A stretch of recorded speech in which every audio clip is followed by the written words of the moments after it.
ये दाऊद इब्राहिम का कहना था। उसने टेलीफोन पर मुझे बताया था कि जब उसको पता चला कि अनीस इब्राहिम ने वेपन्स भेजे हैं संजय दत्त को, तो उसने अनीस को मारा भी था, उसकी पिटाई की थी। तो ये बात दाऊद ने मुझे बताई थी। आज दाऊद कहाँ है? पाकिस्तान में। ये तो डॉन को डरना चाहिए ना।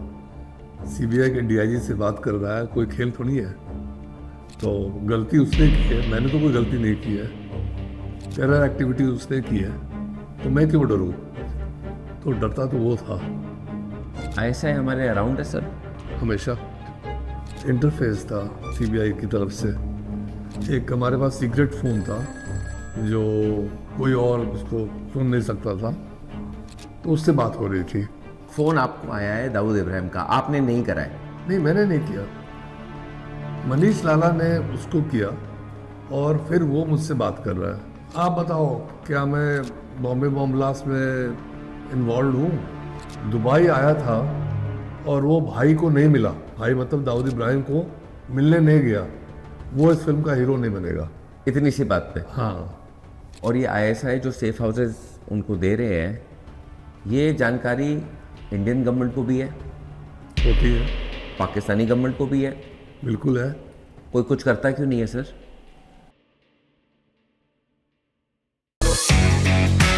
चटपटी stories, phenomenal information and awesome conversation जो करेंगी आपको हेल्प। द सैम के शो। आज जो मेरे साथ शख्स बैठे हैं, उन्होंने दाऊद इब्राहिम से फोन पे बात करी है। जहां पर लोग दाऊद को ढूंढने निकलते हैं, पकड़ नहीं पाते, दाऊद इनको फोन मिला रहे थे। उन्होंने इनको फोन मिलाया, इनसे बात करी, गुजारिश करी कि इनको माफी मिल जाए इंडियन गवर्नमेंट से, मगर टस से मस नहीं हुए नीरज कुमार जी। नीरज कुमार जी एक दिग्गज पुलिस ऑफिसर हैं, जिन्होंने अपनी जान पे खेलकर टाइगर मेमन जैसे खूंखार टेररिस्ट को 1993 बॉम्ब ब्लास्ट के मास्टरमाइंड थे, उनकी पूरी फैमिली जो क्रिमिनल फैमिली है उनको वो लेके आए इंडिया। एक्स्ट्राडाइट कराने में पर्सनली नीरज कुमार जी का हाथ था। तो 37 साल के अपने करियर में ज्वाइन करे थे ये आईपीएस 1976 में, और 2013 तक इन्होंने सर्व करा वहां पर। एगमट में ज्वाइन करे थे ये, जो था Arunachal, Goa, Mizoram and union territories, और दिल्ली में मेनली इनकी पोस्टिंग थी। चाणक्यपुरी 1979 में ये एसीपी नियुक्त करे गए थे। एशियन गेम्स इनके ही अंडर हुआ 1982 में। फिर ये डीसीपी ट्रैफिक बन गए थे दिल्ली के, और फिर बने ये डीसीपी क्राइम 1992 में, जहां पर इन्होंने एक लॉटरी केस को अनर्थ करा था। ये बहुत बड़ा स्कैम था अपने में। फिर 93 टू 2002 बहुत मैसिव चीज़ें करी इन्होंने, जब ये डीआईजी बने, डिप्यूटेड टू द सीबीआई। जब ये सीबीआई के अंडर थे, वहां पर इन्होंने टेररिज्म के काफ़ी केसेस अनर्थ करे, जिनकी बात मैं शुरू में भी कर चुका हूं आपके साथ, जहां पर दाऊद इब्राहिम और टाइगर मेमन जैसे मोस्ट वांटेड क्रिमिनल्स इंक्लूडेड थे। बहुत कुछ डिस्कस करा है हमने इस क्राइम फील्ड एपिसोड के अंदर। पूरा जरूर देखिए, लाइक एंड सब्सक्राइब का बटन दबाए बगैर आगे नहीं जाने का। देखिए ये पूरा episode, enjoy it. BBC, CNN, Netflix, आपने इनको बहुत सारी जगहों पे देखा होगा। Mister Neeraj Kumar, welcome to the Sam के show. Thank you so much. आपने एक किताब लिखी है यहाँ पर, जो है डायल डी फॉर डॉन। ये मैं दिखाना चाहता हूँ दर्शकों को, क्योंकि ये कमाल की किताब है। मोस्ट इंपॉर्टेंटली इस किताब में मेंशन करा है इन्होंने कि इन्होंने दाऊद इब्राहिम के साथ 3 बार फ़ोन पे बात करी है। उसके बारे में जानने से पहले मैं ये जानना चाहता हूँ सर, हम घर पे बैठ के तो सोचते हैं कि डॉन ऐसा होगा, डॉन वैसा होगा, डॉन होता कैसा है? देखिए, ये जो धारणा डॉन के बारे में बनी हुई है हम लोग के दिमाग में, वो फिल्मों की दी हुई है कि वो चश्मा, काला चश्मा लगाता है और बड़े एक्सपेंसिव सूट्स पहनता है, और उसके इर्द गिर्द हमेशा लड़कियां होती हैं बड़ी बड़ी गाड़ियों में घूमता है, इत्यादि इत्यादि। डॉन बिल्कुल हम लोगों की तरह ऑर्डिनरी होता है, कोई लंबा चौड़ा, कोई वेल बिल्ट इंसान नहीं होता है। वो बिल्कुल आम आदमियों की तरह दिखता है। हाँ, ये ज़रूर है कि उसका जो माइंडसेट है और उसका जो काम करने का तरीका है वो हम लोग से फ़र्क है। क्या फ़र्क है? फ़र्क है कि वो हमेशा क्राइम के बारे में सोचता है, कैसे अपने क्राइम सिंडिकेट को, कैसे अपने कंटिन्यूइंग क्रिमिनल एक्टिविटीज़ को वो बढ़ा सकता है, अपने इलीगल प्रॉफिट्स को कैसे और ऊंचा कर सकता है, वो हमेशा उसके बारे में सोचता है। और उसको अपने क्राइम सिंडिकेट को एक साथ रखने में और क्रिमिनल एक्टिविटीज़ को बढ़ावा देने में अगर कोई रास्ते में आता है तो उसको रास्ते से हटाने के लिए वो कुछ भी कर सकता है। तो सिर्फ दिमाग का फ़र्क है और कोई फ़र्क नहीं होता एक डॉन में और एक आदमी ऑर्डिनरी इंसान में। आपने जब बातें करी हैं दाऊद के साथ स्पेसिफिकली, तो उन बातों में आप, ये हम बाद में बात करेंगे कि क्या वो बातें हुई और किस विषय में बात हुई, मगर मोस्ट इम्पॉर्टेंट अभी ये है कि आपने जब वो बातें करी विद दाऊद इब्राहिम, आपने क्या रीड इनटू करा? दाऊद इब्राहिम का क्या है कैरेक्टर? नहीं, बहुत शातिर है वो। मेरे सवाल पूछने के पहले मेरे से ही सवाल पूछना उसने शुरू कर दिया। मैंने उससे पूछा कि तुम क्यों मुझसे बात करना चाहते हो, क्योंकि उसने जो मेरी कस्टडी में एक उसका साथी था मनीष लाला, मनीष लाला ने मुझसे कहा कि अगर आप इंसाफ से बात करोगे, जो बहुत इंसाफ पसंद है और मेरे साथ बहुत अच्छा इनका सलूक है, मैं इनके कस्टडी में हूँ और आगे भी रहूँगा, तो ये जो भी करेंगे वो न्याय चित होगा, वो न्याय के अनुसार होगा, तो आप इनसे बात करो। तो मैं ये चाहता था कि मैं ये ना दिखाऊं कि मैं उससे बात करने के लिए मरा जा रहा हूँ। तो मैंने उससे पूछा कि हाँ बताएं, मनीष लाला ने बताया है मुझे कि आप मुझसे बात करना चाहते हैं। क्या फोन आपको आया है दाऊद इब्राहिम का, आपने नहीं करा है? नहीं, मैंने नहीं किया, मनीष लाला ने उसको किया और फिर वो मुझसे बात कर रहा है। तो मैंने कहा बताइए आप मुझसे क्या बात करना चाहते हैं। तो वो मुझसे कहता है कि आप बताओ क्या मैं बॉम्बे बॉम्ब ब्लास्ट में इन्वॉल्व हूँ। तो मैंने कहा मैंने आपसे एक सवाल पूछा है, उस सवाल का जवाब एक सवाल से आप कर रहे हैं, ये तो ठीक नहीं है। आप कहना क्या चाहते हैं बताइए। तब वो फिर थोड़ा सा बैकफुट पर गया और फिर उसके बाद उसने बाकी वार्तालाप शुरू की। तो शुरुआत बातचीत की इस तरह से हुई थी, not on a very pleasant and smooth note. वो धीरे धीरे फिर एक सिलसिला बन गया, फिर वो खुलकर बात करने लगा, लेकिन शुरुआती दौर में ये कुछ प्रॉब्लम आई थी। तो आपकी जो इनिशियल कॉन्वर्सेशन थी पहली वाली, वो कितना टाइम लास्ट करी है? नहीं, वो करीब 4-5 मिनट तक चलता रहा। एक बैरियर होता है, आफ्टर ऑल जब आप किसी अनजान आदमी से बात कर रहे हो और आप कल्पना कीजिए कि फ़ोन पर बात हो रही है, एक तरफ एक सीनियर पुलिस ऑफिसर है, सीबीआई का ऑफिसर है, और दूसरी तरफ इतना बड़ा डॉन है, तो उनके बीच में जो पहले तो झिझक होगी ना, पहले एक बैरियर होगा, तो उस बैरियर को तोड़ने में और टूटने में टाइम तो लगेगा। तो पहले थोड़ा टाइम लगा टूटने में, उसके बाद वो फिर बहुत स्मूथली बात होने लगी। तो मनीष लाला की तरफ जाते हैं अगर, तो मनीष लाला कौन थे यहाँ पर और उनकी क्या यहाँ भूमिका थी? देखिए, मनीष लाला भी बॉम्बे अंडरवर्ल्ड के एक अभिन्न अंग थे और वो दाऊद इब्राहिम गैंग के थे। उनको दाऊद इब्राहिम गैंग का लॉ मिनिस्टर माना जाता था, क्योंकि उनका बहुत शार्प लीगल माइंड था और कोई भी लीगल इशू जो गैंग को फेस होती थी तो उसको वही डील करते थे। पुलिस स्टेशंस में या कोर्ट्स में उनको रिप्रेजेंट करना, किस वकील को लेना है, क्या करना है, ये सब राय अपने बॉसेस को मनीष लाला देते थे, और दाऊद का बहुत विश्वास था मनीष लाला के पास। तो उनके बारे में हम लोग को सूचना एक विदेशी सोर्स से पता चली कि मनीष लाला करके एक बॉम्बे अंडरवर्ल्ड में बहुत बड़े पर्सनालिटी हैं। और जब हम लोगों ने उनको प्रोब करना शुरू किया, उस समय मैं डीआईजी में, मैं सीबीआई में डीआईजी था। एक हमारा यूनिट था एसटीएफ, स्पेशल टास्क फोर्स, जो बनाया गया था 1993 में बॉम्बे बॉम्ब ब्लास्ट को इन्वेस्टिगेट करने के लिए। तो मैं वहाँ डीआईजी था।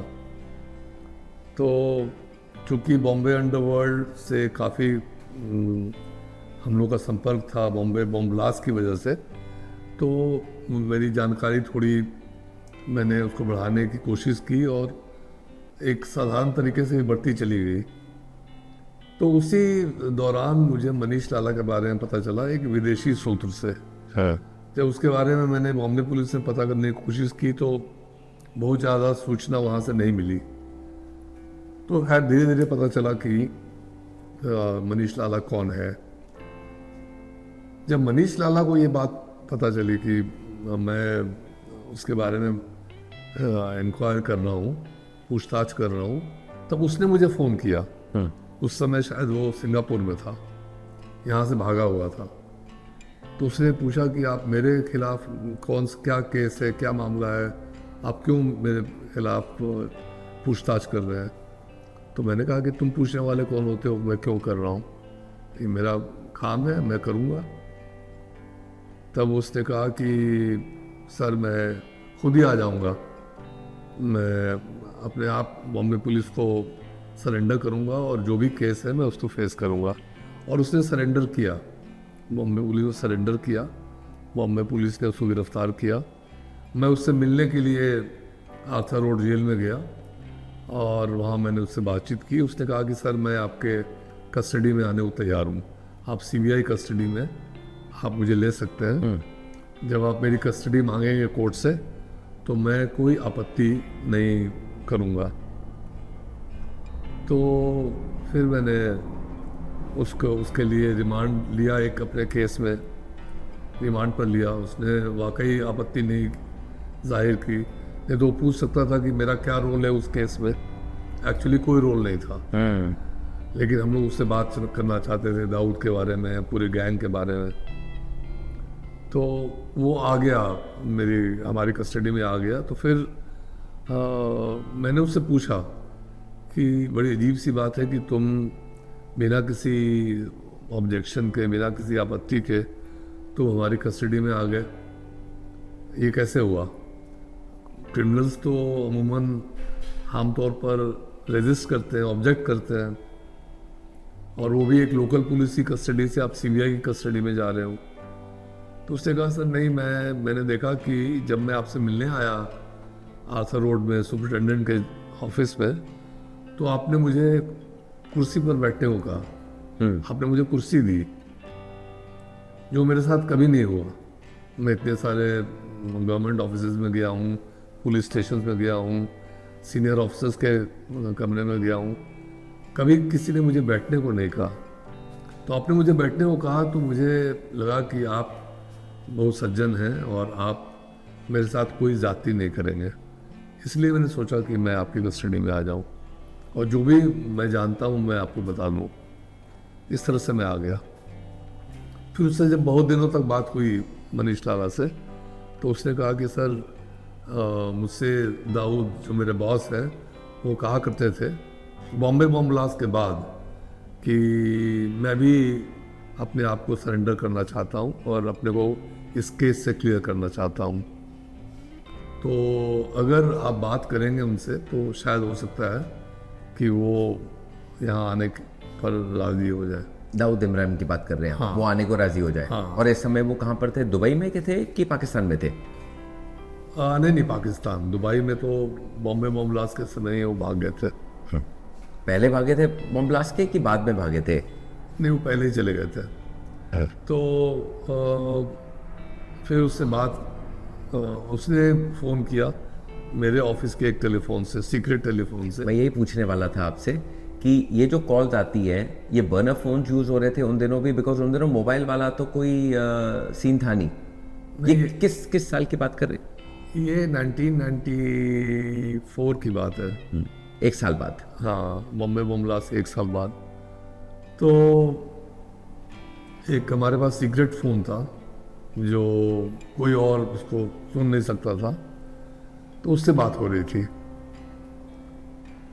तो फिर उसने काफ़ी बातचीत की और फिर उसने मेरे बारे में बताया, कहा कि सर आप उनसे बात कीजिए, बहुत रीज़नेबल आदमी है, न्यायप्रिय है और कभी ज़्यादती नहीं करेंगे। मेरे साथ भी कोई ज़्यादती नहीं हो रही है, मैं सीबीआई कस्टडी में इतने दिनों से हूँ, कोई मारपीट वगैरह कुछ नहीं है, बहुत भद्रता के साथ मुझसे व्यवहार होता है। तो अगर आप आना चाहें तो आप बात कीजिए। तो इस तरह से बात की शुरुआत हुई। ये उन्होंने बोला दाऊद इब्राहिम को? जी। तो ये पहला वार्तालाप था आपका जब उन्होंने आपको इंडिया में फ़ोन किया था। फिर दूसरी बार क्या हुई थी बात? जो पहली दफ़ा बात हुई थी उसी की कंटिन्यूएशन में आगे बात हुई थी। वो ज़्यादातर समय अपनी सफाई दे रहे थे और ये बताने की कोशिश कर रहे थे कि वो इस कांड से कनेक्टेड नहीं है, उन्होंने इसमें उनका कोई रोल नहीं है और उनको फंसाया गया है। और तो किसने फंसाया? हालात ने या उनके साथियों ने या जो लोग पकड़े गए हैं वो अपनी जान बचाने के लिए मेरा नाम ले रहे हैं, इत्यादि इत्यादि। टाइगर मेमन की तरफ इशारा हो रहा था यहाँ पर? टाइगर मेमन के खिलाफ तो क्लियर कट सबूत थे, दाऊद के खिलाफ भी सबूत थे। तो लेकिन जितने डायरेक्ट एविडेंस टाइगर मेमन के खिलाफ थे उतना डायरेक्ट एविडेंस दाऊद के खिलाफ नहीं था। तो ये सीक्रेट फ़ोन इनको कैसे पता चलता है कि हमें इस फ़ोन पे फ़ोन करना है? ये इन्फॉर्मेशन वहाँ तक कैसे पहुँचती है? नहीं, चूंकि मनीष लाला ने ही फ़ोन किया था मेरे कहने पर, मेरे ही फ़ोन से, और वो सीधा दाऊद को उसने फ़ोन नहीं किया। 2-3 कटआउट्स थे उसके और दाऊद के बीच में। कटआउट्स का मतलब ये हुआ कि वो जिसको फ़ोन कर रहा है तो वो आदमी आगे किससे बात कर रहा है मनीष लाला को नहीं पता। फिर वो आगे जिसको फ़ोन करता है वो किसी और आदमी को फ़ोन करता है। ऐसे 2-3 लोग थे जिसके माध्यम से वो अंत में दाऊद तक बात होती है। दाऊद इब्राहिम पे 1 मिनट के लिए वापस जाते हैं। तो आपके जो उनके साथ इंटरेक्शन हुआ उस सिनारियो में उनकी भाषा से, उनके व्यवहार से आपकी तरफ आपको 1 मिनट के लिए भी डर लगा? नहीं, मुझे कोई डर नहीं लगा। क्योंकि आई नो आप बड़े दिग्गज पुलिस ऑफिसर रह चुके हैं, पर नॉर्मली ऐसा होता है जब आप इतने बड़े डॉन के साथ बात कर रहे हैं कि आपको अंदर से ऐसी फीलिंग आती है? देखिए, तो डॉन को डरना चाहिए ना। सीबीआई के डीआईजी से बात कर रहा है, कोई खेल थोड़ी है। तो गलती उसने की है, मैंने तो कोई गलती नहीं की है। टेरर एक्टिविटीज उसने की है, तो मैं क्यों डरूं? तो डरता तो वो था। तो हम ये मान सकते हैं कि दाऊद इब्राहिम के आवाज़ में आपको खौफ थोड़ा सा फील हुआ? नहीं, जिस तरह से वो डिफेंसिव पर जा रहा था और जिस तरह से मैंने सब बताया कि उसके खिलाफ क्या क्या मेरे पास सबूत हैं। जैसे आपको एक उदाहरण देता हूँ। उसने कहा कि देखिए, अगर मुझे ये कांड करना होता तो मैं भी टाइगर मेमन की तरह, जो उसका एक को अक्यूज था, मैं भी अपनी पूरी फैमिली को वहाँ से हटा देता। और मुझे अगर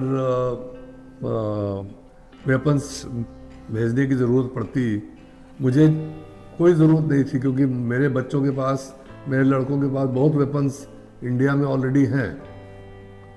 तो फिर मैंने उस पर एक काउंटर क्वेश्चन पूछा कि क्या आपके लड़कों के पास आरडीएक्स भी होता है, क्योंकि आरडीएक्स का इस्तेमाल हुआ था। बिल्कुल। तो इस पर वो स्तब्ध रह गया। अब इसका क्या जवाब देगा? फिर उसने बात बदलने की कोशिश की। तो इस तरह की बातचीत चल रही थी। ये आरडीएक्स जो है, क्या हम मान के चले, हमारे पास पुख्ता सबूत है इंडिया के पास कि ये पाकिस्तान के द्वारा ही आए गए थे? 100%। और इनके सबूत उसी समय मिल गए थे 93 में ही। उसी समय मिल गए थे। और आईएसआई इसके पीछे है, ये भी इस्टेब्लिश हो गया था। बिल्कुल। आज दाऊद कहाँ है? पाकिस्तान में, क्लिफ्टन में, कराची में। क्लिफ्टन में यूँ समझ लीजिए कि उसका रेगुलर रहने का की जगह का ठिकाना वही है, लेकिन समय समय पर वो और जगह भी जाता है और सेफ हाउसेज हैं आईएसआई के पास जहाँ उसको शिफ्ट करते रहते हैं। और ये आईएसआई जो सेफ हाउसेज उनको दे रहे हैं, ये जानकारी इंडियन गवर्नमेंट को भी है, होती है, पाकिस्तानी गवर्नमेंट को भी है। बिल्कुल है। कोई कुछ करता क्यों नहीं है सर? आप ये मान लेंगे कोई कुछ नहीं करता, ये गलत है। बहुत कुछ हम लोग करते हैं। नहीं करते तो कैसे पता चलेगा कि वो अब आज यहाँ से यहाँ शिफ्ट हो गया?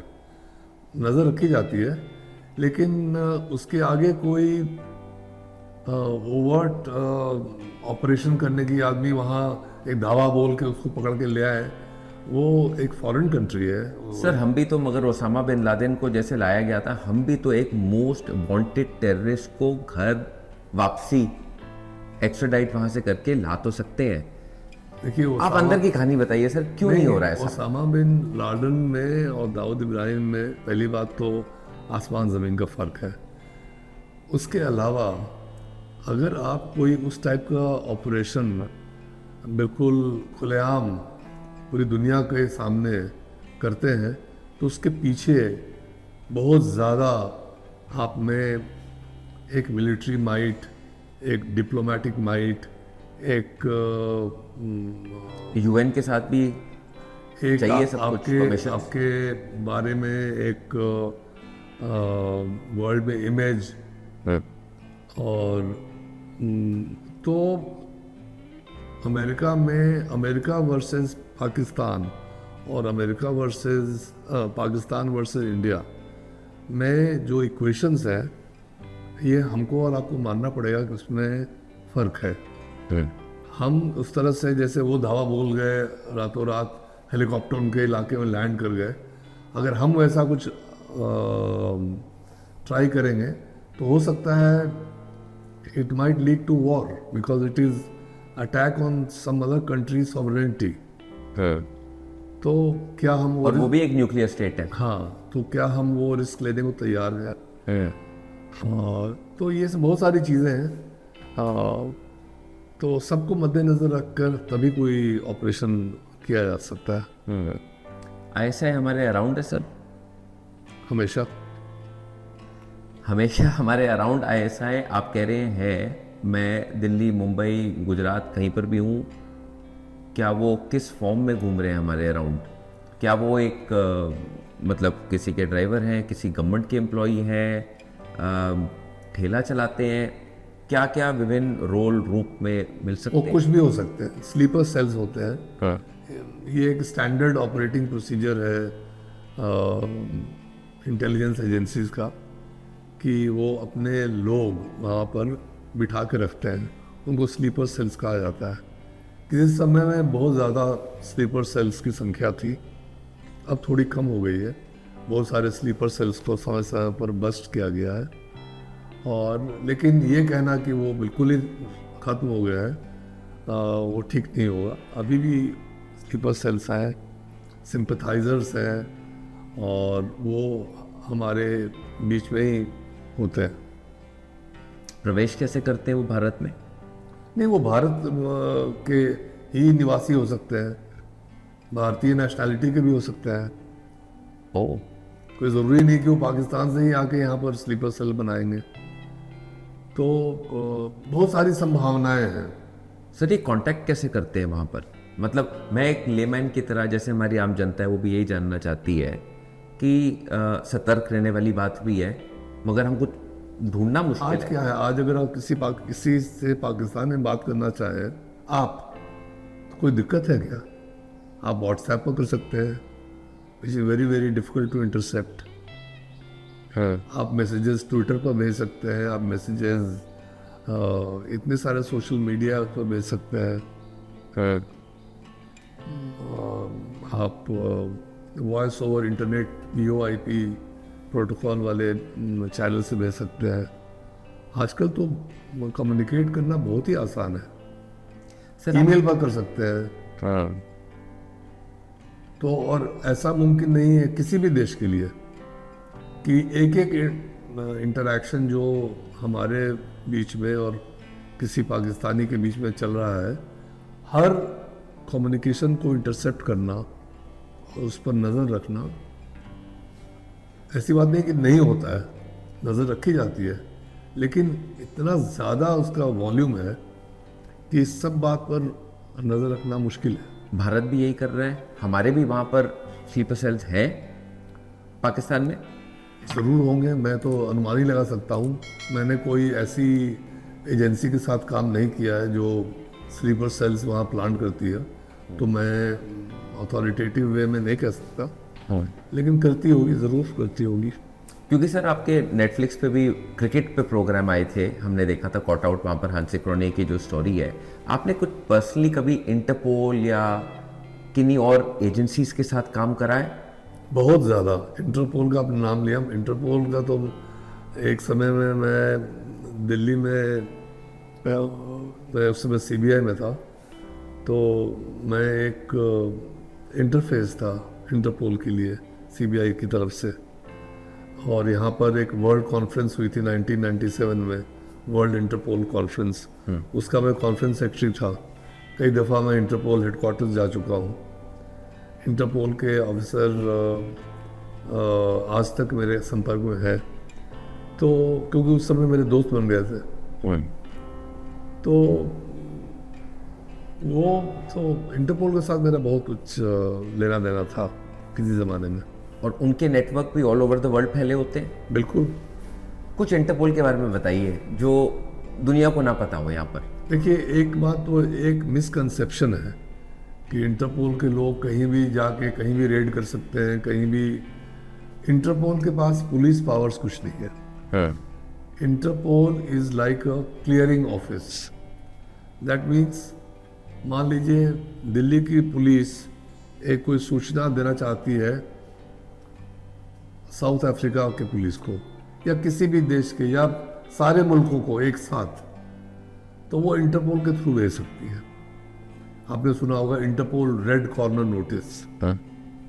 आपने इंटरपोल को बता दिया कि फला हमारा क्रिमिनल हमारे देश से भागा हुआ है और वो किसी भी मुल्क में छुप सकता है, तो अगर किसी एयरपोर्ट पर या किसी पोर्ट पर या किसी और लैंड बॉर्डर पर वो आपको दिखे या पकड़ा जाए, तो आप हमें सूचित कीजिए। एक बार वो आपने दे दिया, वो ट्रांसमिट हो गया, तो पूरे वर्ल्ड वाइड वो ट्रांसमिशन इंटरपोल के थ्रू होता है। और ये इंटरपोल हर मुल्क में उसका ऑफिस है। पाकिस्तान की पुलिस भी अगर चाहे कोई लुकआउट देना चाहे, तो वो इंटरपोल इस्लामाबाद के थ्रू दे सकती है। उसी तरह हमारी पुलिस कहीं भी, किसी भी स्टेट की पुलिस अगर इंटरपोल को अलर्ट करना चाहे, तो इंटरपोल दिल्ली के थ्रू वो सारे पूरे विश्व में वो इंटरपोल रेड कॉर्नर नोटिस भेज सकती है। आपने थोड़ी देर पहले बात करी थी स्लीपर सेल्स के बारे में। ऐसा कोई आप केस याद कर सकते हैं जिसमें आपने स्लीपर सेल्स देखे हों भारत के अंदर और बस्ट कराओ? कई सारे। अरे वाह, कई सारे। सर कुछ मज़ेदार किस्से बताइए, एक बताइए। हाँ, रेड फोर्ट पर अटैक हुआ था, मेरा ख्याल है 1994 या 95 की बात है। आतंकवादी रेड फोर्ट में घुस गए थे और उन्होंने वहाँ इनडिस्क्रिमिनेट फायरिंग शुरू कर दी थी, और उसमें कुछ फौजी जो वहाँ तैनात थे वो मारे गए, कुछ पुलिस वाले मारे गए, कुछ पब्लिक के लोग भी मारे गए। तो उस केस में एक बात सामने आई थी कि उस गैंग का, उस टेररिस्ट गैंग का एक प्रमुख मुखिया जो था, वो दिल्ली में बहुत सालों से रह रहा था पाकिस्तानी, वो दिल्ली में रह रहा था, और उसने एक senior hotel executive, lady executive से शादी कर रखी थी। अरे वाह, दिल्ली में? दिल्ली में। यहाँ तक कि जब हम लोगों ने उसको गिरफ्तार किया और उसको बाद में हम लोग कोर्ट में पेश करते थे, तो उसकी पत्नी जो इंडियन थी, वो आया करती थी कोर्ट में, वो उससे मिलने के लिए जेल में जाया करती थी। हाँ। तो एक तो मुझे ये अभी ख्याल आता है। एक और केस हुआ था, उसमें एक पाकिस्तानी आया था और उसने एक लड़की से, इंडियन लड़की से शादी की थी और उसके साथ उसको एक बच्चा भी था और आराम से वो इंडिया में रह रहा था। सारी जो उसकी फंडिंग थी वो पाकिस्तान से आती थी, यहाँ पर कुछ दिखाता था कि मैं बड़ा ही हूँ या क्या हूँ, और उसने घर वर ले रखा था, आराम से रहता था। कितने साल रहा? 4-5 साल। पैसा कैसे आता था सर? पैसा किसी न किसी माध्यम से आता था, कुछ लोग फिजिकली आके दे जाते थे उसको। सर वीज़ा ही नहीं मिलता पाकिस्तान से इंडिया आने का? बट जो थोड़ी ना वीज़ा लेके एक टेररिस्ट आते हैं, वो तो पुश किए जाते हैं क्रॉस द बॉर्डर। वो आज भी हो रहा है, बहुत कम हो रहा है लेकिन आज भी होता है, ट्रांस बॉर्डर इन्फिल्ट्रेशन। आज पैसा कैसे आता है सर? क्रिप्टो के थ्रू आता है? आजकल तो बहुत आसान हो गया है पैसा एक जगह से दूसरी जगह ट्रांसफ़र करना, किसी के पास जाने की ज़रूरत नहीं है। It is all credit debit advice, आप भेज दीजिए, पैसा पहुंच जाएगा, विद इन मिनट्स पहुंच जाएगा, कोई दिक्कत नहीं है। सर मेरे को थोड़ी सी बात करनी है अराउंड मीडिया। आपने भी मीडिया के साथ काफ़ी इंटरेक्ट करा है। जो मैंने सोचा है ऑलवेज, कभी कभी मैंने चीज़ें देखी हैं कि मीडिया इतनी लाइव न्यूज़ दे देती है उसी समय जाके। मुझे कभी कभी लगता है एज एन इंडियन सिटीजन कि हम उनको सतर्क कर रहे हैं, अपने आप को नहीं। टेररिस्ट और टेररिस्ट की एजेंसीज को बता रहे हैं कि आपके लोग अभी ये कर रहे हैं। मेरे ख्याल से 26/11 में भी काइंड ऑफ ये फीलिंग आई थी मुझे as someone who has held इतनी massive positions within the police, और आप दिल्ली में भी रहे हैं एंड मुंबई में भी रहे हैं। आपका मीडिया इंटरेक्शन जब होता था, क्या इन्फॉर्मेशन लेट आउट करनी है और क्या सीक्रेट रखनी है, इसका आप कैसे डिसीजन लेते थे? नहीं, ये तो बहुत कॉमन सेंस की बात है कि क्या बताना है क्या नहीं बताना है किसको बताना है किसको नहीं बताना है, कॉन्फिडेंस की बात है। मीडिया में भी कॉन्फिडेंस, मीडिया में भी कॉन्फिडेंस की बात है। हाँ, हो सकता है आपके अगर लोग आपकी बात मानते हो, आप पर भरोसा करते हो, तो आप इंफॉर्मेशन शेयर कर सकते हैं और कह सकते हैं कि आप ये बात अभी पब्लिक मत कीजिएगा। मुझे याद है कि मैंने तो एक बार एक केस सॉल्व कर दिया था और उस केस के बारे में अभी मीडिया को नहीं पता था, लोगों को नहीं पता था, और हम लोगों ने प्लान किया था कि 1 या 2 दिन के बाद उसको डिस्क्लोज करेंगे। तो किसी ने एक प्रेस कॉन्फ्रेंस में मुझसे सवाल पूछ लिया कि आप सर क्या बात कर रहे हैं, वो एक इतना इम्पोर्टेंट केस हुआ था, अभी तक तो वो सॉल्व नहीं हुआ। तो मैंने कहा कौन कहता है सॉल्व नहीं हुआ, सॉल्व हो चुका है, हमने आपको नहीं बताया है और हम 2 दिन के बाद बताने जा रहे हैं, कृपया ये बात अपने तक रखिए। लेकिन ये कि वो ऐसा कॉन्फिडेंस था मुझे उन पर और उनको मुझ पर कि उनमें से किसी ने उसको नहीं छापा, किसी ने पब्लिक नहीं किया। तो ये तो एक पर्सनल रैपोर और कॉन्फिडेंस, म्यूचुअल कॉन्फिडेंस की बात होती है। और ये आपका कहना बिल्कुल ठीक है कि मीडिया, पुलिस के काम में मीडिया के ऐसे ओवर इंथुजियाज्म की वजह से और ये जो आजकल टीआरपी के लिए जो रेस लगा हुआ है, उस रेस की वजह से हमारा कई दफ़ा काम ख़राब होता है। वो क्राइम सीन पर पुलिस से पहले पहुंच जाते हैं कई दफ़ा और पहुंच के पूरे क्राइम सीन को ख़राब कर देते हैं। और बहुत सारी चीज़ें जो है, जो इन्वेस्टिगेशन अभी होनी बाकी है, वो होनी चाहिए, सीक्रेट रखना चाहिए, वो उसको तुरंत रिवील कर देते हैं, फिर पैरेलल इन्वेस्टिगेशन शुरू कर देते हैं। और सबसे ज़्यादा जो गलत बात है वो है कि वो मीडिया ट्रायल शुरू कर देते हैं। Even before somebody is convicted in a court of law, वो घोषित कर देते हैं कि फला आदमी या फलाना औरत वो इसमें इस जुर्म में इन्वॉल्व है, लिप्त है। तो उससे काम बहुत ख़राब होता है। और मान लीजिए बाद में पता चला कि वो इन्वॉल्व नहीं है, लेकिन एक गलत इंप्रेशन तो सबको पहुंच गया कि वो क्राइम में लिप्त है। तो जब आप पुलिस डिपार्टमेंट को हेड कर रहे थे, ये भी आपके लिए एक चैलेंज ही होगा और ये एक आपकी रिस्पॉन्सिबिलिटी भी होगी to keep media with you. देखिए, मीडिया को विथ यू रखने की भी एक सीमा होती है। जब मैंने कहा ना कि कॉन्फिडेंस में मैंने बता दिया कि 2 दिन के बाद मैं डिस्क्लोज करूंगा और किसी ने उसको शेयर नहीं किया, तो उस समय एक माहौल था, उस समय TV had not yet come, TRP की वो मीनिंग नहीं थी। मीनिंग नहीं थी। प्रिंट मीडिया था उस समय, तो उन पर भरोसा किया जा सकता था और वैसा कोई टीआरपी की रेस नहीं लगी हुई थी उस समय। लेकिन आज के दिन में तो आप नहीं बता सकते, क्योंकि उस खबर को सबसे पहले कौन डाले उस पर तो होड़ लगी हुई है, तो तुरंत वो पब्लिक हो जाएगा। तो इसलिए अब तो बहुत बदल गया है माहौल।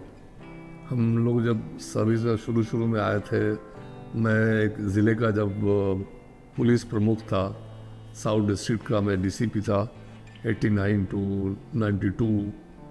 उस समय में और आज के माहौल में आसमान ज़मीन का फ़र्क है। तो पुलिस को अब काम करना उतना ज़्यादा मुश्किल है मीडिया के इंटरफेरेंस की वजह से। दोस्तों, अगर आपने ये बुक खरीदी नहीं है तो प्लीज़ जाइए, इसको खरीदिए, क्योंकि इसमें अनबिलीवेबल कुछ एनेक्डोट्स हैं जो आपका नज़रिया टुवर्ड्स क्राइम एंड क्रिमिनल्स बदल देंगे। तो सर, आपने बुक के अंदर कवर करा है कि आपने टाइगर मेमन की पूरी फैमिली को और ऑलमोस्ट पूरी फैमिली को कैसे पकड़वाया है फ्रॉम द यूएई। थोड़ा सा मैं जानना चाहूँगा आपसे about certain elements of it. Number 1, आपको क्या लगता है कि टाइगर मेमन को वहाँ पर शेयर देने में यूएई गवर्नमेंट का भी इन्वॉल्वमेंट थी आईएसआई के साथ? देखिए, इसमें जो इसका ऑनेस्ट जवाब तो ये है कि एक समय था जब यूएई गवर्नमेंट पाकिस्तान की तरफ ज़्यादा उसका रुझान था बजाय इंडिया के, लेकिन अब वो स्थिति बिल्कुल बदल गई है। Through years and years of diplomacy and improving trade relations, अब वो जो माहौल है बिल्कुल बदल चुका है। अब अगर उनका रुझान किसी की तरफ है तो वो हमारी तरफ है, क्योंकि उसी में उनका नेशनल इंटरेस्ट है, नंबर 1। नंबर 2, हम लोगों ने यूएई से बहुत सारे क्रिमिनल्स को पकड़ के हम हिंदुस्तान ला चुके हैं और उसमें यूएई हमारी मदद करता है।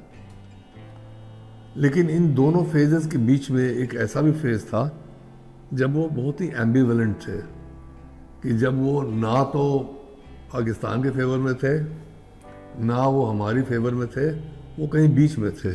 दे were still kind of making up their mind. तो जो ये मेमन्स के लाने की बात है, ये उसी एम्बिवेलेंट फेज का एक ऑपरेशन है, जहाँ ये भी कहना कि यूएई गवर्नमेंट हमारे खिलाफ थी या वो आईएसआई के साथ मिली हुई थी, ये कहना भी गलत होगा। और ये कहना कि वो पूरी तरह हमारे साथ थी और हम लोग उनकी मदद से उनको लेके आए, वो भी गलत होगा। तो इस ऑपरेशन की जो क्या कहे खूबसूरती है या जो इसके सक्सेस का चार्म है, वो इसी बात में है कि हम लोगों ने कैसे in the face of all the odds, इतनी सारी कठिनाइयों के बावजूद हम लोगों ने कैसे मेमन परिवार के 10 सदस्यों को पहले तो लोकेट किया कि वो कैसे दुबई में छुपे हुए हैं, फिर कैसे उनको कन्विंस किया कि उनको they should give themselves up to us, और फिर जब ये प्रक्रिया शुरू हुई इनको लाने की, तो कैसे हर कदम पर आईएसआई ने कोशिशें की कि ये हमारा जो ऑपरेशन है वो कामयाब ना हो सके। हाँ। तो ये कहानी उसी ऑपरेशन की है कि कैसे बावजूद इतनी कठिनाइयों के, इतनी अड़चनों के, इतने ऑब्स्टिकल्स के, कैसे हम लोगों ने मेमन्स को कन्विंस करके और जो भी आईएसआई ने उनको रोकने की कोशिश की उस सब को सरमाउंट करके कैसे हम उनको लेके आए। तो ये जब जो भी ये कहानी पढ़ेगा, इसका नाम इस किताब में उस चैप्टर का नाम है आवर मैन इन दुबई। तो ये उसी की कहानी है। दोस्तों, हम बेसिकली ये बात कर रहे हैं कि Tiger Memon obviously main accused थे 93 ब्लास्ट के, जो मुंबई में हुआ था अनफॉर्चुनेटली। नीरज सर हमारे साथ बैठे हुए हैं यहाँ पर। उन्होंने मास्टरमाइंड करा था ये पूरा का पूरा ऑपरेशन एंड एक्स्ट्राडाइट करा था वहाँ पर से। टाइगर मेमन को तो वापस नहीं ला पाए, मगर उनके 10 फैमिली मेम्बर्स वापस आए यहाँ पर इंडिया। याकूब मेमन को फांसी भी दिलाई गई इंडिया लाके। काफ़ी कुछ national secrets I am sure हासिल हुई होंगी इसके द्वारा भी। आई थिंक ये भी एक मेजर ऑब्जेक्टिव रहा होगा आपके लिए। मगर मोस्ट इम्पॉर्टेंट बात थी, जब मैं बुक में पढ़ रहा था अबाउट कैसे आपने 2 टिकटें ब्लॉक करी, एक दुबई एक शारजा। बिल्कुल हिंदी पिक्चर चल रही थी, लग रहा था कि हम दोनों रास्ते गाड़ियां भेजते हैं। अब आईएसआई को लग रहा है कि हम दुबई जाएंगे इनको रोकने के लिए कि ये वहाँ पर से फ्लाई ऑफ कर सकते हैं, मगर आपने एक बड़े शातिर तरीके से उनको शारजा के राउट भेज दिया इंडियन एयरलाइंस से, नॉट एयर इंडिया जी। और उसमें हम उनको इंडिया वापस ला पाए। But what a phenomenal operation. I mean ये आप ये आपने किन किन इंटरनेशनल एजेंसीज के साथ मिलके करा या सिर्फ इंडियन एजेंसीज ही इन्वॉल्व थी इसके साथ? ज़्यादातर तो इंडियन एजेंसीज इन्वॉल्व थी। एक समय ऐसा आया जबकि इंटरपोल को इन्वॉल्व करना पड़ा, जब राहीन जो याकूब की वाइफ थी तो उसकी एक बच्ची थी जुबैदा, उनको पीछे रह जाना पड़ा क्योंकि उनका पासपोर्ट पाकिस्तानी कॉन्सुलेट में जमा था, पाकिस्तानी पासपोर्ट। इस ऑपरेशन की एक और खूबसूरती ये है कि सभी लोगों को उनके पाकिस्तानी पासपोर्ट पर, जो पाकिस्तानी पासपोर्ट उनको पाकिस्तान के गवर्नमेंट ने दिया था with Pakistani identities, with Pakistani names, हम लोग उसी पासपोर्ट पर उनको लेके आए। तो ये इस ऑपरेशन की खूबसूरती है।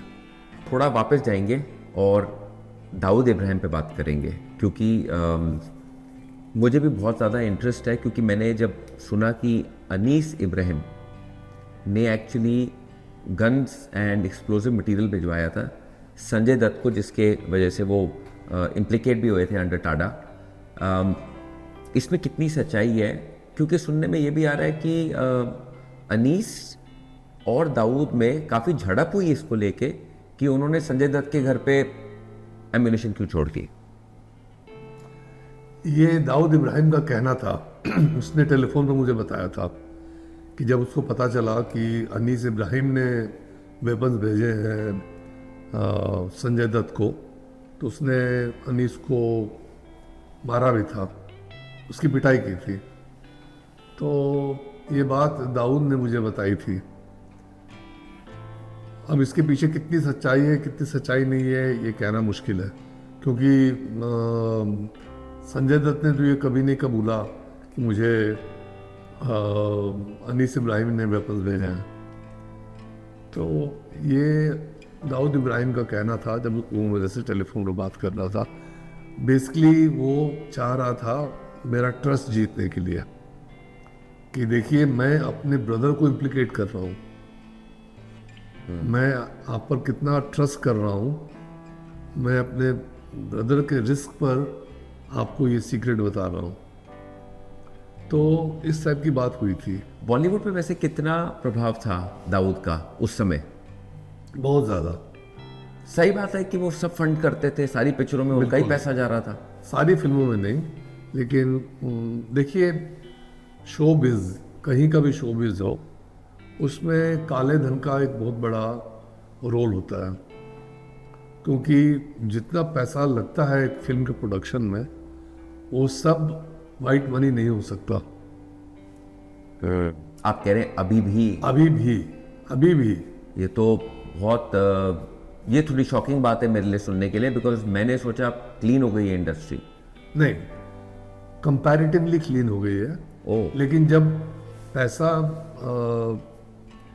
मोबिलाइज किया जाता है, रेज किया जाता है किसी प्रोजेक्ट के लिए, चाहे वो फिल्म इंडस्ट्री हो या कोई और, एक मान लीजिए रियल एस्टेट प्रोजेक्ट के लिए हो, तो उसमें काले धन का एक बहुत बड़ा हिस्सा होता है। ये तो हम मानेंगे। Not every brick in a project is accounted for by white money. एक काफ़ी बड़ा हिस्सा होता है जो फंड इस्तेमाल होता है ऐसी एक्टिविटीज़ के लिए, जैसे फिल्म प्रोडक्शन हो या तो 1990s में और 80s में या दाऊद इब्राहिम पैसा भिजवाते थे टू द बॉलीवुड इंडस्ट्री। नहीं, पैसा भिजवाते भी थे, और थ्रू फ्रंट्स के माध्यम से वो प्रोड्यूस भी करते थे। कई सारी ऐसी प्रोडक्शन कंपनीज थे जो बेनामी प्रोडक्शन कंपनीज थी, जो एक्चुअली दाऊद की थी या अंडरवर्ल्ड की थी। पैसा उसमें अंडरवर्ल्ड का जाता था, लेकिन उसमें उसको प्रोड्यूस कर रहा है कोई और जिसका नाम आगे हो, बड़े बड़े नाम। तो आज भी जो काला धन इस्तेमाल होता है फिल्म प्रोडक्शन में, उसका एक हिस्सा अंडरवर्ल्ड एक्टिविटी से ही आता है और अंडरवर्ल्ड से ही आता है, लेकिन उसको ट्रेस बैक करना काफ़ी मुश्किल हो गया है। पहले बहुत डायरेक्ट होता था, यहाँ तक कि अंडरवर्ल्ड एलिमेंट्स जो है जाके सेट पर ही बैठा करते थे। ये भी हुआ है? ये भी हुआ है कई दफ़ा। और उनका एक बहुत ही इम्पॉर्टेंट रोल ये हुआ करता था कि कास्टिंग, ये हीरोइन नहीं, ये हीरोइन होगी, ये हीरो नहीं होगा, ये हीरो होगा। जो मेरा मन। हाँ, मेरा पैसा लगा हुआ है, तो जो मेरा मन होगा वो आपको मानना पड़ेगा।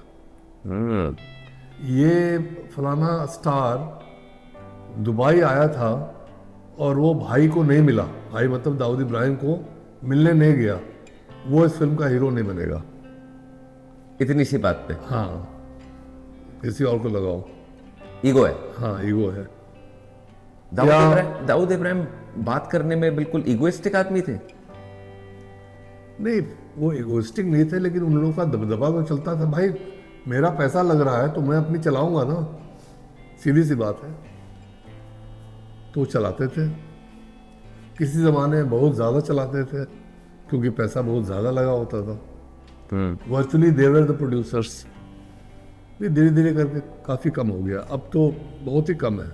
मगर ये इन्वॉल्व थे बिल्कुल, ये जो हम डेथ थ्रेट्स का सुनते हैं वगैरह, वो बहुत ज़्यादा। जैसे गोली तो राकेश रोशन जी में भी चली गोली, फिर गुलशन कुमार के साथ क्या हुआ, ये इन्वॉल्वमेंट घूम फिर के डी गैंग के ऊपर ही आती है। बिल्कुल।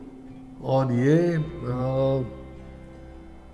काफ़ी दिनों तक चला, काफ़ी सालों तक चला, और एक समय तो ऐसा था कि इन्हीं लोगों का बोलबाला था। यहाँ तक कि एक आम नागरिक, मान लीजिए एक एक्सपेंसिव गाड़ी मर्सिडीज खरीदता है, तो इसकी खबर अंडरवर्ल्ड को मिल जाएगी कि फलाना डीलर के यहाँ से एक इन्होंने मर्सिडीज खरीदी है। उसके यहाँ फ़ोन चला जाएगा कि भाई मुबारक हो, आपने तो ये गाड़ी खरीदी है, तो ऐसा है हमारे बच्चे जाएंगे, उनको आप 20 लाख दे देना। किस चीज़ के दे देना भाई? नहीं, तुम्हारे पास इतना पैसा है तो हमें भी मिलना चाहिए। बस कह दिया वो जाएगा शाम को मेरा लड़का, उसको दे देना, बात खत्म हो गई। नहीं दीजिएगा तो आप पर अटैक होगा, आपके पहले तो आपको धमकाया जाएगा, डराया जाएगा, आपके घर पर गोली चलाई जाएगी, और उसके बाद उस पर भी आप नहीं माने तो आप पर गोली चलाई जाएगी। ऐसे बहुत सारे किस्से हुए। ये कहानी स्टार्ट कब हुई थी? क्योंकि हम सुनते हैं पहले हाजी मस्तान थे जो बाद में मेंटोर बने दाऊद इब्राहिम के, इसमें कितनी सच्चाई है? देखिए, ये दाऊद इब्राहिम के मेंटोर हाजी मस्तान थे ये कहना ठीक नहीं होगा, क्योंकि वो किसी एक आदमी से उसने अंडरवर्ल्ड में काम करना नहीं सीखा, उसने कई लोगों से सीखा। और सबसे ज़्यादा तो उसने परिस्थितियों से सीखा, जो उसके इर्द गिर्द जो हालात थे। एक पुलिस कांस्टेबल का बेटा था वो, और उसके सामने दो रास्ते थे, या तो बिल्कुल स्ट्रेट रास्ता वो अपनाता जैसे हम लोग करते हैं, तो उसने देखा कि अगर मैं ये रास्ता अपनाऊंगा, स्ट्रेट रास्ता, तो मैं कहीं नहीं पहुंचूंगा, लेकिन अगर मैं क्राइम का रास्ता इख्तियार करता हूँ तो मैं बहुत दूर जाऊंगा। तो उसने क्राइम का रास्ता इख्तियार किया, फिर वो छोटी मोटी क्राइम करना शुरू किया, तो धीरे धीरे वो गैंगस्टर बन गया। वो एक बहुत लंबी कहानी है। बिल्कुल बिल्कुल, मगर हाजी मस्तान। हाँ, लेकिन आपका जो ये सवाल है कि जो बॉम्बे में ऑर्गेनाइज क्राइम की उत्पत्ति हुई, उसका जो इतिहास है वो बहुत पहले जाता है। और जो शुरू के डॉन्स थे वो वरदराज मुदालियार थे, वर्धा भाई। उनका क्या काम था? उनका काम था जो इलिसिट लिकर बॉम्बे में सप्लाई करना, क्योंकि वहाँ उस समय प्रोहिबिशन था। वो राजी देसाई साहब ने, उन्होंने वहाँ पर मुख्यमंत्री थे, उन्होंने प्रोहिबिशन लागू किया था महाराष्ट्र में, बॉम्बे में। लेकिन सब इलिसिट लिकर की, शराब की डिमांड तो थी, प्रोहिबिशन है, लेकिन लोग शराब तो पीते हैं।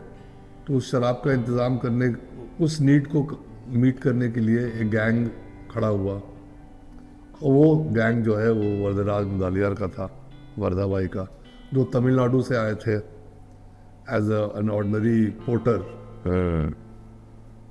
फिर करीब करीब उसी वक्त पर करीम लाला हुए, वो एक पठान थे जो अफगानिस्तान से आए थे। वो स्मगलिंग वगैरह में, स्मगलिंग ऑफ गोल्ड, सिल्वर, इन चीज़ों में, जो हम हिंदी पिक्चरों में देखते हैं, वहाँ पर वहाँ गोदियों में हाँ हाँ स्मगल हो रहा है रात को। हाँ। सोना।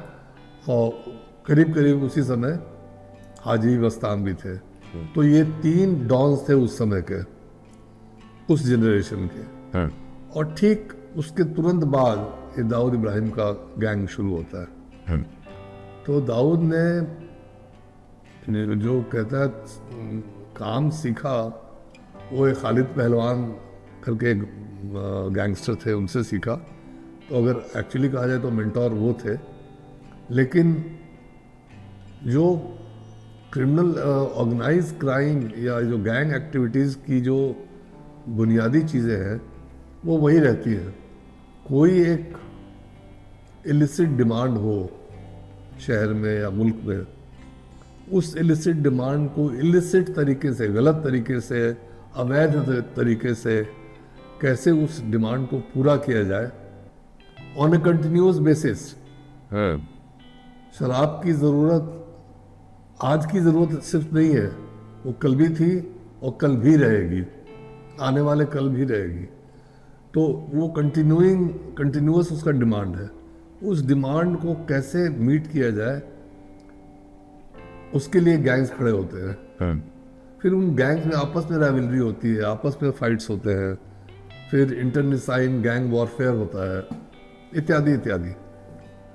तो जो सोना है, चांदी है, उस समय जो प्राइस जिस पर वो दुबई में मिला करता था और जिस प्राइस पर यहाँ मिला करता था, उससे आसमान ज़मीन का फ़र्क था। तो आप दुबई से अगर किसी तरह से सोना स्मगल करके ले आते हैं तो आप बहुत बड़ा प्रॉफिट कमाते हैं। तो इन एक्टिविटीज़ में शुरू के गैंगस्टर लगे रहे, लेकिन आपने अपने एक्टिविटीज़ को, अपने गैंग को चलाने के लिए, अपने रूट्स को सिक्योर करने के लिए, सीक्रेसी मेंटेन करने के लिए, सबके लिए आपको हार्ड पावर की ज़रूरत पड़ती है। मतलब आपके पास शूटर्स होने चाहिए, आपके पास लोग होने चाहिए जो कि आपके कमांड को इन्फोर्स कर सके ग्राउंड पर, ताकि कोई आपको दगा न दे, कोई आपकी सूचना दूसरे गैंग को न दे दे, इत्यादि इत्यादि। तो इस सब चीज़ के पीछे फोर्स, क्रिमिनल फोर्स की ज़रूरत होती है। वो क्रिमिनल फोर्स जो है वो गैंगस्टर्स, शूटर्स, नाइफर्स, ऐसे लोगों की ज़रूरत पड़ती है, तो वो करते हैं। साथ में लीगल एड की ज़रूरत पड़ती है, जैसे मैंने मनीष लाला के बारे में बताया।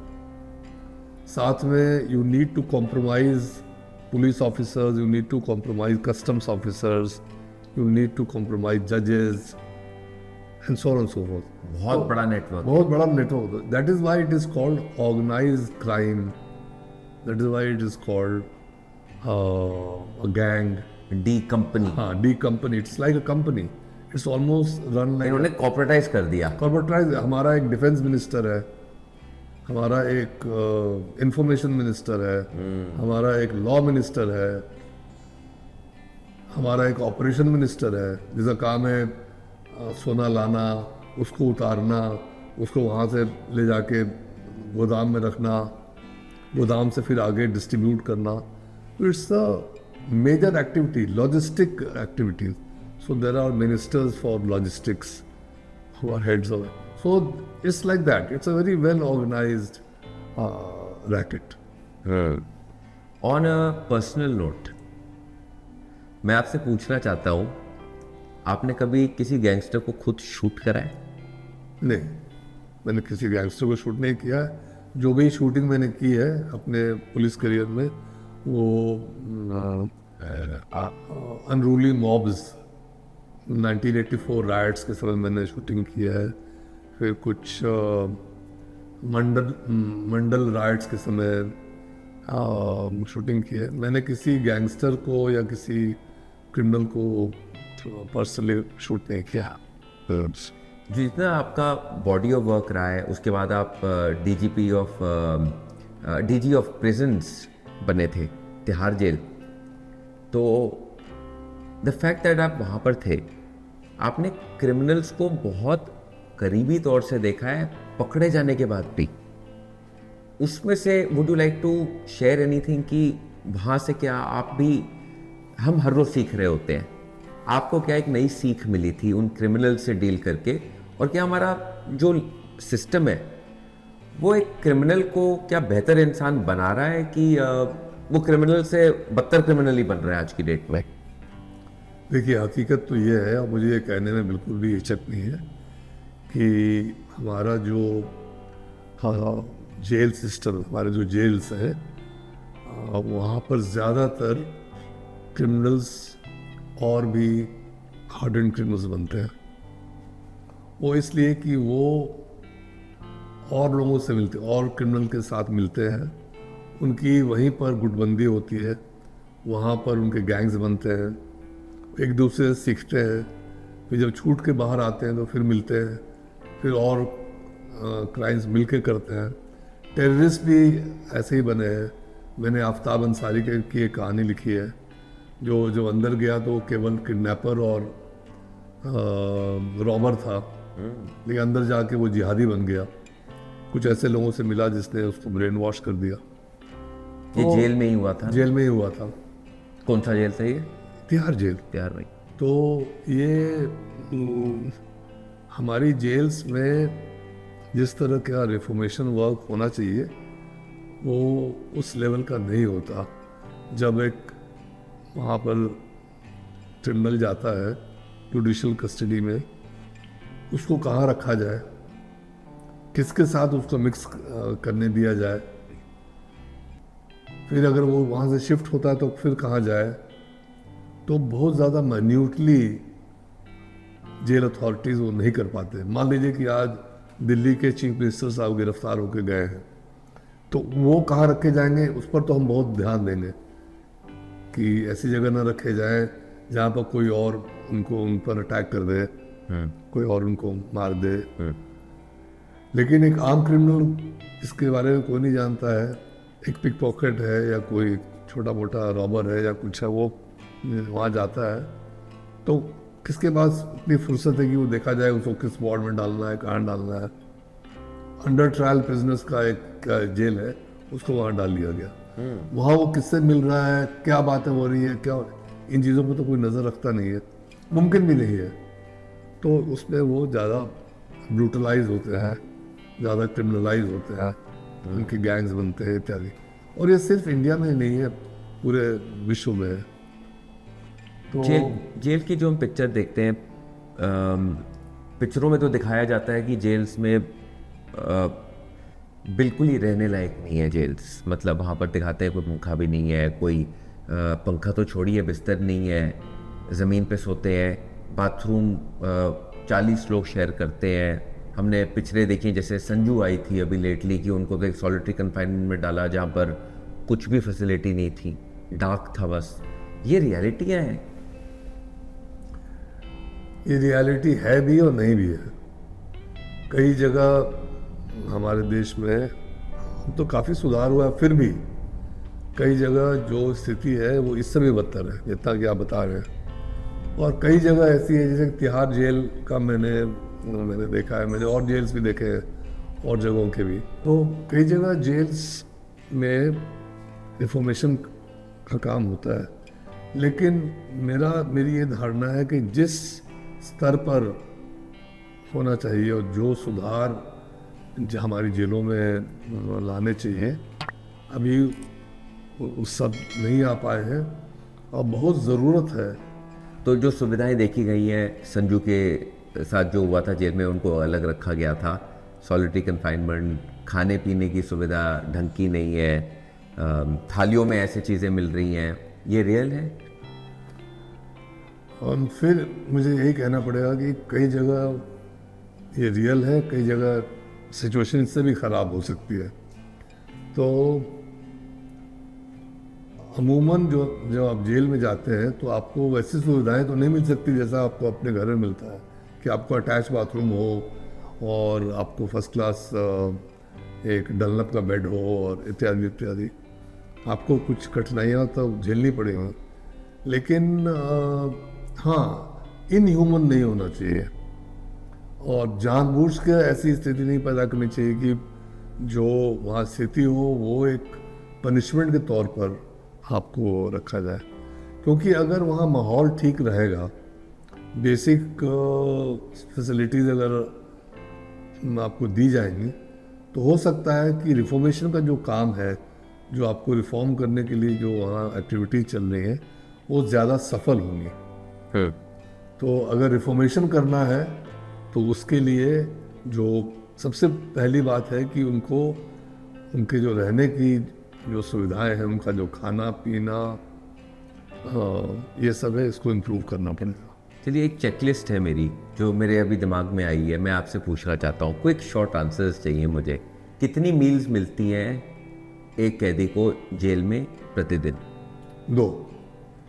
कौन सी मील्स होती हैं ये? Lunch and dinner. ब्रेकफास्ट नहीं मिलता? चाय मिलती है, ब्रेड मिलता है, बट दैट इज ब्रेकफास्ट। खाना कौन पकाता है ये? जो जेल में है कैदी है वो खुद बनाते हैं। और ये जो सामग्री की ऑर्डरिंग वगैरह होती है, ये कौन करता है? वो जेल का स्टाफ करता है। ओके। एक सेल में कितने लोग रहते हैं? अलग अलग किस्म की सेल्स होती हैं। जैसे आपने सॉलिटरी सेल्स की बात की, वहाँ ऑब्वियस है कि एक ही आदमी रहेगा। कई जगह 2 रहते हैं, कई जगह 4 होते हैं। देन डॉर्मेट्री टाइप का भी होता है जहाँ 20-20 लोग रहते हैं, वार्ड्स होते हैं। तो जो लॉजिंग है वो अलग अलग कैटेगरी की होती है और अलग अलग रिक्वायरमेंट से मेल खाती हुई होती है। बेड नंबर एलोकेटेड होते हैं? बिल्कुल।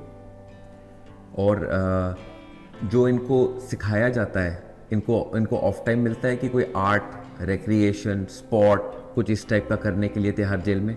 Of time he of time है, कोई वहाँ अंदर तो कुछ करने को है नहीं, सिवाय आपको एक समय पर उठना है, आपको तैयार होना है, फिर प्रेयर्स होते हैं, प्रेयर होने के बाद आपको चाय वगैरह मिलती है और उसके बाद तो आप फ्री हैं। फिर लंच होगा, लंच के बाद फिर आप फ्री हैं, फिर डिनर होगा। तो इस बीच में आपके साथ क्या सलूक हो रहा है और आप क्या कर रहे हैं वो डिपेंड करता है कि आप रिफॉर्म होते हैं कि नहीं होते। तो इस बीच में बहुत सारी चीज़ें होती हैं। म्यूज़िक रूम्स होते हैं वहाँ, आर्ट क्राफ्ट, पेंटिंग, स्कल्पचर, कढ़ाई बुनाई से लेकर कपड़े बनाना, साबुन बनाना, सरसों का तेल निकालना, इस तरह की बहुत सारी एक्टिविटीज है। कोई बाहर से आके विजिटिंग फैकल्टी सिखाती है कि अपने आप को ही सिखाते हैं? नहीं, वहाँ अंदर भी फैकल्टीज है, बाहर से भी आते हैं, एनजीओज आते हैं। क्योंकि मैंने आप ही की बुक में पढ़ा था कि आपने मेंशन करा था कि जब आप डीजी थे जेल्स के, तिहाड़ जेल में, तो आपने एक स्कीम चालू करी थी, पढ़ो और पढ़ाओ। तो वो आपने क्यों शुरुआत उसकी करी? वहाँ मैंने ये देखा कि जो 80% लोग ऐसे हैं जो बिल्कुल ही अनपढ़ हैं, बिल्कुल ही अनपढ़, उनको कुछ नहीं आता, इलिटरेट। और उन लोगों की जब आर्थिक स्थिति के बारे में मैंने पता किया तो पता चला कि वो लोग एकदम बहुत ही पुअर बैकग्राउंड से आते हैं। तो मैं इस निष्कर्ष पर पहुंचा कि गरीबी, निरक्षरता, दैट मीन्स इलिटरेसी, और अपराध, क्राइम, इसमें एक डायरेक्ट लिंक है। जो बहुत ज़्यादा पुअर है, chances of his becoming a criminal is high, और जो बहुत ज़्यादा पुअर है, chances of his being illiterate is also very high. और एक निरक्षर और बहुत ही गरीब आदमी का क्राइम में लिप्त होना बहुत ज़्यादा उसकी प्रॉबिलिटी है। तो ये जब मुझे पता चला तो मैंने कहा कि इस लिंक को तोड़ने के लिए मैं उनकी आर्थिक अवस्था तो नहीं सुधार सकता, लेकिन हाँ उनको इलिटरेट से लिटरेट बना सकता हूँ। तो मैंने ये पढ़ो और पढ़ाओ की ये स्कीम शुरू करा है। काफ़ी नॉवल। और हाँ, और वो ये भी मैंने बहुत सारे एजेंसीज़ को, आउटसाइड एजेंसीज़ को उसमें शामिल किया। जैसे एक गवर्नमेंट ऑफ इंडिया का नेशनल लिटरेसी मिशन है, राष्ट्रीय साक्षरता मिशन, ये ministry of human resource development में है। उनके साथ उनसे बातचीत करके उनको शामिल किया। Indira Gandhi national open university को शामिल किया, जामिया मिलिया यूनिवर्सिटी को शामिल किया, और हम लोग सब ने मिल के ये पढ़ो और पढ़ाओ की इस अभियान को शुरू किया। अंत करना चाहूँगा मैं इस कॉन्वर्सेशन की with again A personal question, क्योंकि आपने ऐसी पोजीशंस होल्ड करी हैं, मतलब आसान नहीं है कि आप दाऊद इब्राहिम, टाइगर मेमन, उसके बाद जो हमने इस कॉन्वर्सेशन में बात नहीं करी है कि आप पीसीसीआई के साथ भी इन्वॉल्व थे, एंटी करप्शन यूनिट में। वो एक हमारा बिल्कुल अलग एपिसोड है दोस्तों, अगर आपने वो नहीं देखा है जाके देख लो, क्योंकि आईपीएल का स्कैंडल भी बस्ट सर नहीं करा था। ये सारे जितनी चीज़ें आपने, such a massive body of work जो आपने करा है ओवर द ईयर्स, कभी आपको अपने लिए या अपनी फैमिली के लिए डर लगा है? देखिए, हमेशा एक कंसर्न तो रहता है कि कहीं किसी सिरफिरे के दिमाग में कोई ऐसी बात ना आ जाए और कोई आप पर या आपके फैमिली मेम्बर्स को कोई हार्म पहुंचाए। लेकिन मैंने किसी इनोसेंट आदमी को कभी नहीं पकड़ा कि ज़बरदस्ती किसी को ये जो, और अपना काम जो भी है जितना स्ट्रेट फॉरवर्ड और जितना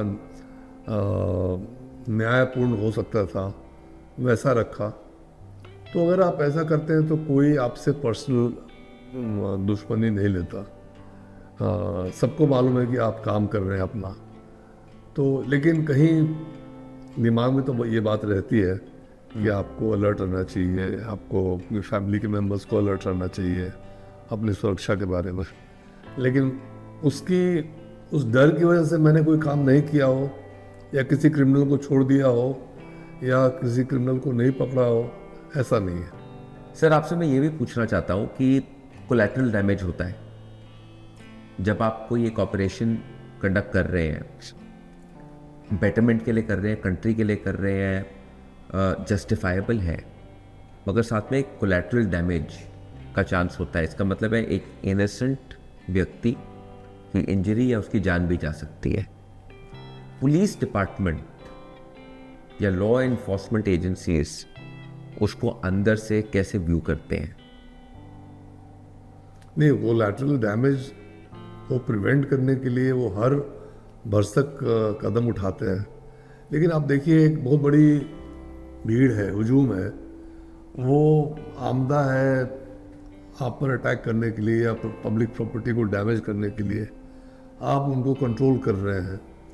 आप मान लीजिए एक ऐसी स्थिति आ जाती है कि आप गोली चलाते हैं और वो गोली किसी इनोसेंट आदमी को लग जाती है, तो आपका इंटेंशन आपका क्या था? इंटेंशन उस इनोसेंट आदमी को जो सड़क के किनारे खड़ा है उसको तो मारने का नहीं था। आपने भीड़ पर गोली चलाई, वो रिकोशे होके या किसी भी तरह जाके एक इनोसेंट आदमी को लग गया। तो it is a part of the game. It is a part of the game everywhere and in every situation. लेकिन हम लोग अपनी तरफ से जितना हो सकता है ऐसी स्थिति को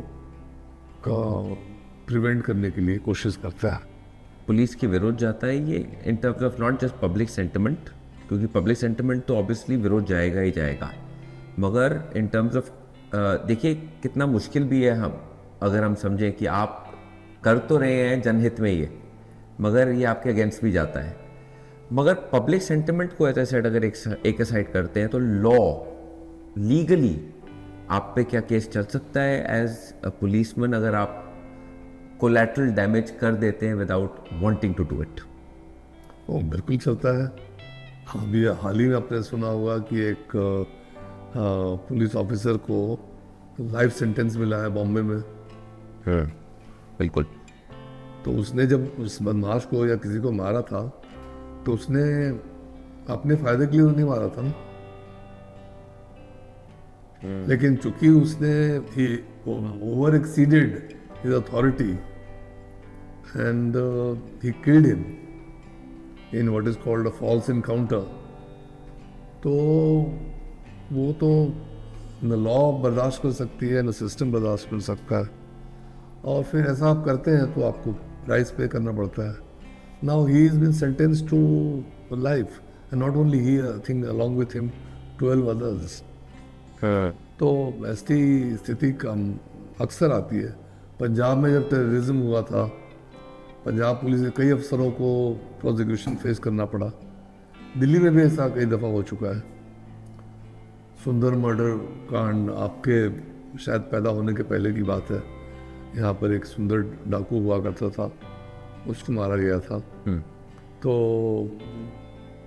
उसमें भी पुलिस ऑफिसर गिरफ्तार हुए थे, जेल गए थे, बड़े सीनियर आईपीएस ऑफिसर। एक आईपीएस ऑफिसर तो बाद में कमिश्नर ऑफ पुलिस बने फिर जब वो रिहा होके आए तो ये बहुत आम है। Sir thank you for coming all the way. I really appreciate आपने जो टाइम निकाला। Thank you. Thank you so much.